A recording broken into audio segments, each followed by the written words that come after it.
Hi everyone, I'm Wafa Lango and welcome you all in Grammar in Detail. If you are new and not subscribed the channel, so subscribe the channel and press the bell icon to get some more videos about grammar.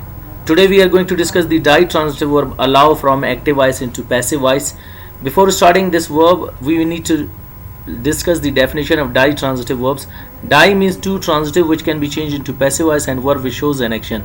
Those verbs which need two objects and can be changed in passive voice into four ways. When you change them into four ways are called the die transitive verbs into passive voice. Die transitive verbs need two objects, one direct object and one indirect object. Direct object means all non-livings and indirect object means all livings. They need two objects, one direct and one indirect. Why? Because if you put one object with them, sometimes the meaning will be wrong and sometimes the meaning won't be clear and understandable. For example, I say,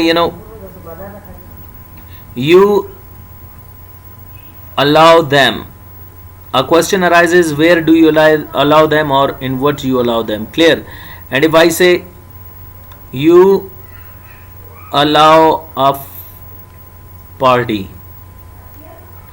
You allow a party, but whom do you allow in a party? Clear? So for that you need to bring the both objects in one place. The meaning will be clear and understandable. For example, I say you allow them a party. Clear? Now over there you allow them in a what? In a party, and you allow a party to whom? To them.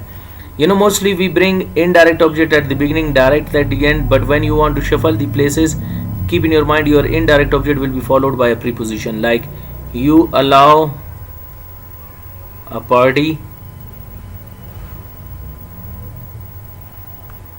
to them.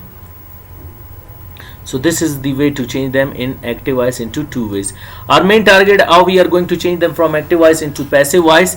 Today we have got die transitive verb allow in passive voice in four ways, but we will be changing them in our modal auxiliary verb must.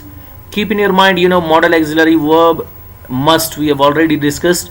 In a secondary level, it is used for 100%. When you have got the authority of 100% doing an action, then you will be using the modal auxiliary verb must. You must allow them a function. You must allow a function to them.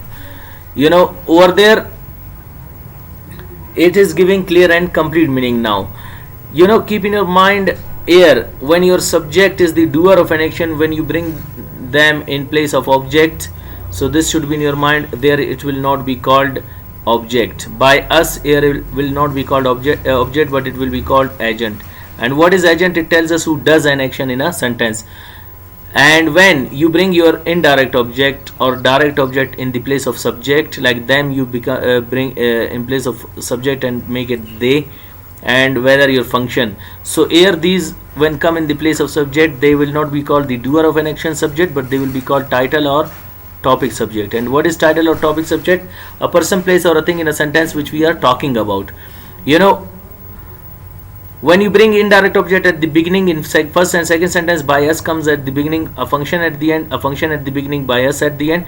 And when you bring the direct object, a function in third and fourth sentence at the beginning, so by us comes at the beginning, to them at the end, to them at the beginning, by us at the end.